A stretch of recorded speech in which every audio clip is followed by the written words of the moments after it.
Hello, ho-ha everyone. This is I, Karolina Jay. You might normally find me under CJ's Goose on my Minecraft channel, but I have decided to start doing a reading channel because it's not so much a reading channel. I want to be an author. I have hundreds of ideas, and apparently the way to do that nowadays is you need social media, and I don't really have any. So we're going to pause on Minecraft for a while, kind of. I'm going to try and keep it going. So if you're interested in Minecraft, you could pop over and have a look at my CJ's Goose channel.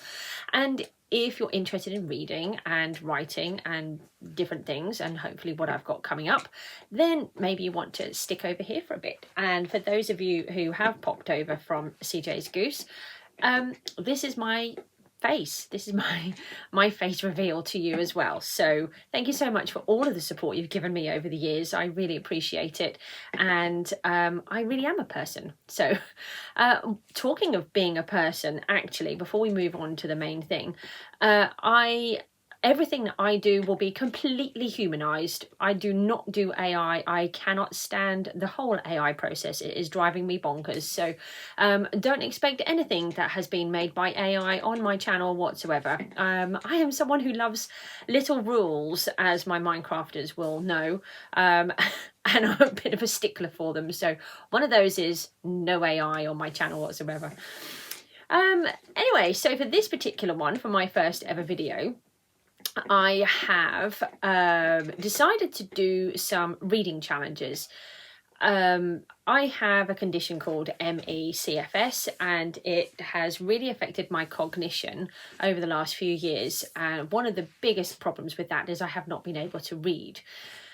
Lately, I have started to manage to get some of my reading bug back, which has been amazing. And I actually read about 6 or 7 books over November, December 2025, and that has been amazing for me. So I have decided to give myself a reading challenge of 20 books in the year. So if many of you will be like, oh wow, that's so easy, but for anybody that understands ME and the cognition issues that it can give you, that's actually going to be quite a big challenge. And if I can read that many, I will be really chuffed. I've also given myself 2 reading challenges specifically. One of them I'll talk about today. The second one I will do on another video because that's going to take a little bit of faffing around. And the third challenge is with the Cambridge Library, I believe it is, and I will talk about that. So that's not a challenge as such, that's a reading club. So we'll look into that as well. As for the actual reading challenge, so in theory, we will have a total of 36 books to read if I can make it that far. But I can't promise that I will manage that. I'm hoping to reach 20, and anything above that is going to be a bonus. And to be honest, even if I only manage 5 books, that is still more than what I have been doing in the last few years because I haven't been able to. So that is still a bonus too. I think it's really important that we be kind to ourselves and we be realistic about our health conditions, and if we're not able to do them, then we shouldn't punish ourselves for it. Right, so on to the first challenge. I accidentally came across a channel called Ben Reads Good. I highly recommend him. He comes across really lovely, very personable, very knowledgeable, and totally enjoyed all of his content. And Ben Reads Good has his own 2026 challenge. He's done it for I think the last 3 years, he said, and I wish or 3 years, I wish I had have seen them before because they're really clever how he does them. And so for every month he gives a challenge, a particular title, and then you choose the book to go with that. Don't you growl at me. Come here. No, you come here. This is Cooper. He's got no ears. His ears had to be shaved off. It's very sad. Can you say hi to everybody? Can you say hi? Hi. That's not hi. That's just looking up in the air.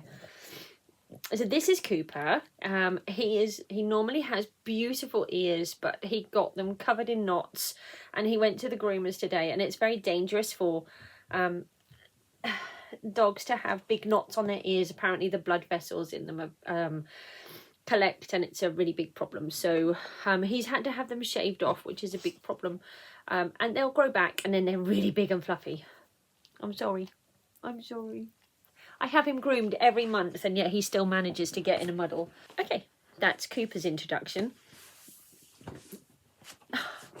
No, get down. So, his first book is for January is a challenge called a Scranuary, and I will put a link into the description so that you can pop over. And he has. You can go online, not onto Goodreads, onto a different one. And I'm really sorry, I'm new to this whole thing, so I'll try to put the links in so that you can find them. I can't actually remember what it's called. And then you can join the challenge. No growling at me. I'm busy recording a video. I just gave you yummy peanut butter. I did. It's not my fault you ate it all so fast.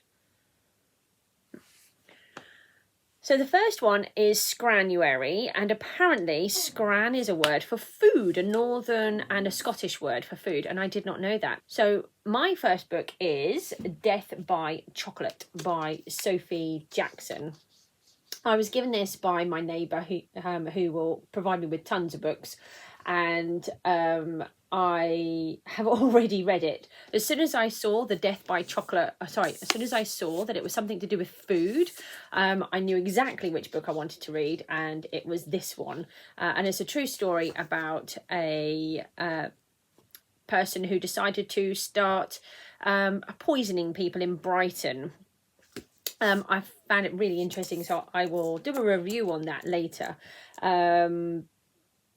But yes, so this is my first book for Scranuary. Okay, I'm new to this, so I'm trying to be good, but it's not working very well. February is February, and is an Aussie author. My dog is now trying to dig out my chair. Cooper, why are you digging my chair up? Don't look at me like that. He just looked at me and huffed with the biggest huff. Anyway, back to the video. I'm really sorry, this is going to be totally unprofessional. February, which is an Australian author. Now, I was looking for the September option, and I came across this one and discovered that he was an Australian author, and I thought, no, I'll go for this one instead, and it will be easier to find a different September one than it will an Australian author, because I don't know any. Or I may do, but I don't. So this one is going to be Schindler's Ark by Thomas Keneally. For those that are not aware, it's the book that Steven Spielberg then did the film Schindler's List from. So it's going to be a really tough read. I'm expecting it to be very difficult. I don't know whether or not I will have the brain power to be able to read a book like this at the moment, but I will certainly give it a try. March is an Oscar-nominated, a film. No, let me try this again. A book that was turned into a film that was then Oscar nominated. Sorry, messing this all up. But I am a human, not an AI, so I'm allowed to mess things up, apparently. And I have chosen Sylvia Nassar's A Beautiful Mind. I really love the film. Again, this is going to be a tough read. I'm not sure if I'll manage it, but I'm trying to broaden my horizons. To be honest, I don't really know what my favourite type of book is. I do tend to read quite a lot of true crime, but that's generally because I've been researching for my book that I'm writing. I know that my favourite book is Pride and Prejudice. I also really enjoyed Jane Eyre. But I don't actually know what my favourite books are. So I'm going to have a learning journey along with this. I'm purposely trying to pick different books, random books, some true, some based on truth, and some that are totally fiction. So that's that one.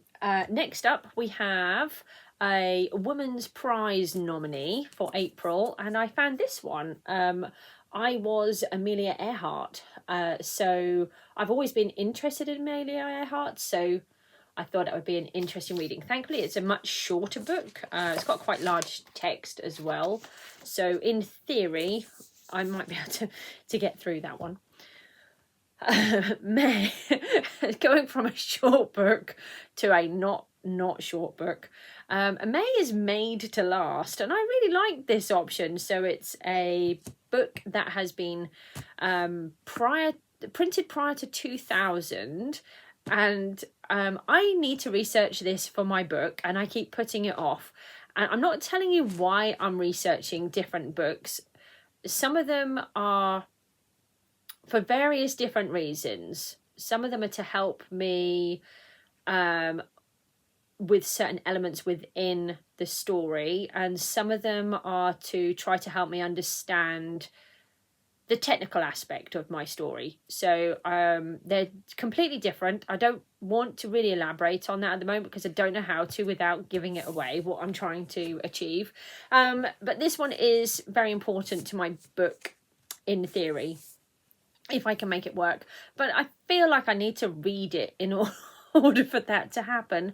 And it is The Count of Monte Cristo by Alexander Dumas. And it is huge. Not only is it huge, it has itty bitty writing. So it's going to be really fun trying to make that work. So again, whether or not I manage to, I may have to carry that over several months and read some of the others in between. That might help me out. But again, I'm just going to go with it. If I can't manage it, I can't manage it. I will pick it again another time when hopefully my brain becomes more accustomed to reading again. And hopefully as I carry on recovering, I'll be able to take on more information. June is Shame or Forgiveness, which I thought was a really interesting challenge. It could be shame for many reasons or forgiveness for many reasons. He did give some different options. I recommend that you watch his video, and I think he did a whole video on it as well. I haven't seen that one, but he did a whole video, I believe, so you can actually take a better look. And I've chosen The Murder of the Romanovs. Again, this is a book that I've had on my shelf. Some of these I've had on my shelf, not many. And I feel that it was shameful that it ever happened. We should never just go around killing people for the sake of it. I just, I've always been interested in the Romanovs. So again, it's going to be a tough read, but it's one that I'm really interested in. The next one is True Lie, based on a true story. And this one is A Passion for Poison. And again, this has been on my bookshelf for ages.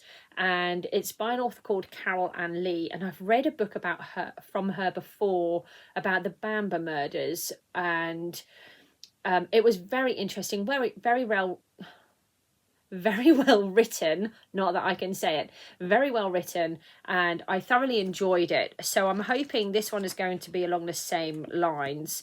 So again, it's very interesting.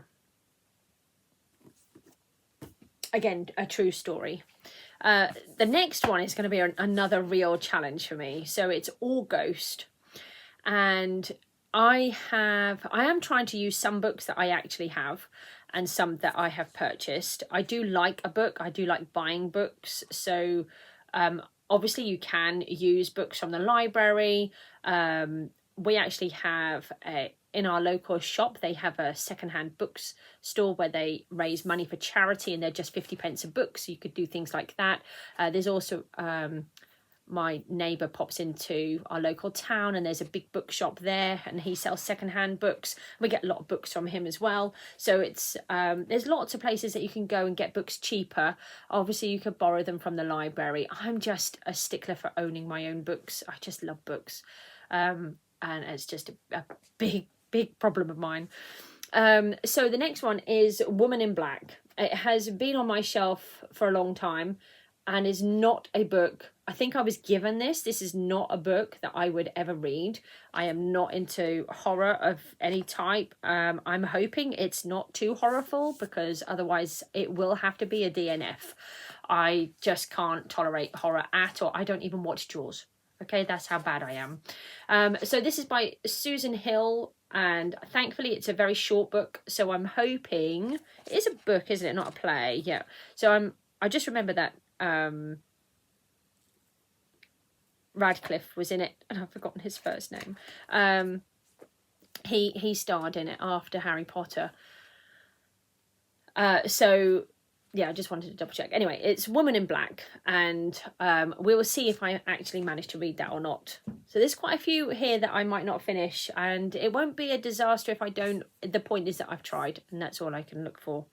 So September's was where I was going to use Schindler's Ark, but then I discovered that he was Australian, so I switched, and it is a Booker shortlisted author. And I found this one called Orbital by Samantha Harvey, and it sounds really interesting. Again, it's surprisingly very short, so I'm really chuffed about this. Quite a small book as well. Petite, should I say. So I'm really interested in that. I really like the idea of what she's come up with, so I kind of would like to read it now actually, but I've got to wait until September, so that's annoying. October is a translated book. Now again, he explains a bit more about how the translations work. As I'm English, I've particularly wanted to choose a foreign book that has been translated over. But obviously on his channel he would have different viewers who are from other countries, so actually I suppose any English American book that's written in English or Australian that's then been translated, I suppose that would work the same way for them. I'm not 100% sure, but he explains how it works. I've just looked at it from my side, and this is a book I have read before and I really wanted to read again at some point, and it is Les Miserables by Victor Hugo. And I actually purchased this book. There's a little bit of a story that goes with it. Obviously it is a French book, and I purchased it when I was on a college trip to Barcelona in Spain, and it was on the Las Ramblas in this nice little book stand, and it was written in English or translated into English. So I managed to buy a French book in Spain and written in English. But actually since then I have looked, and it was manufactured in the United States of America, so it's even more diverse than I thought. So it's a French book purchased in Spain, written in English, published in America. So that's a good mix right there. Anyway, I love Les Miserables, and I would really love to read it again now that I'm a lot older.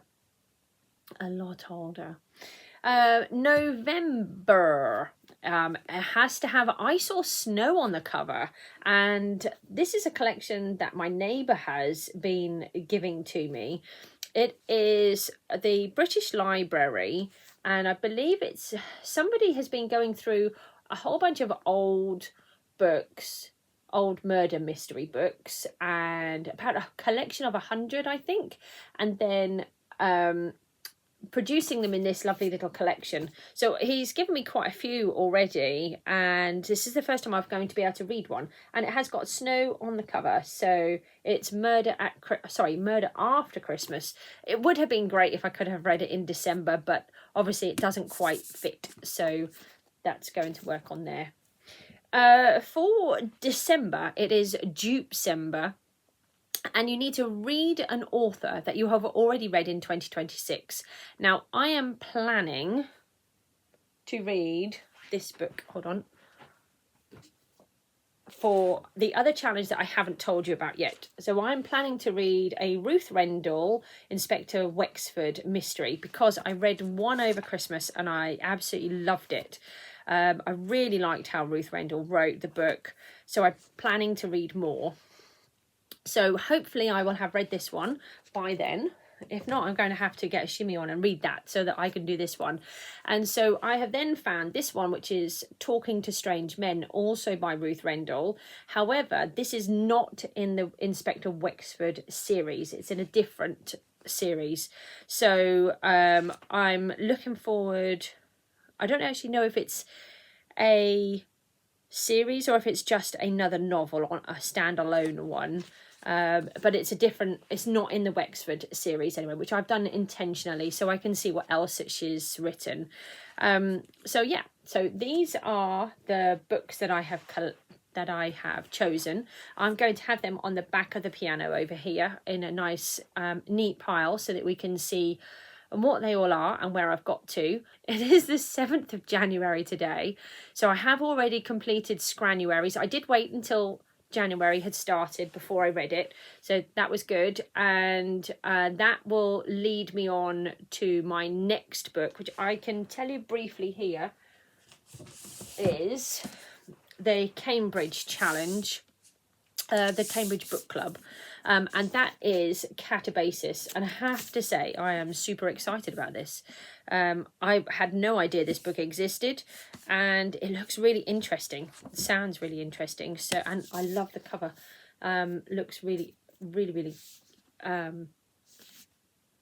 fab. Anyway, so that's going to be my next one, but I want to do a couple of things. Maybe have a day off from reading. I don't know if I can do that though. And try to post a video onto my new YouTube channel for Karolina Jay. So thank you so much for watching, and I hope to see you all again soon. Take care. Bye bye.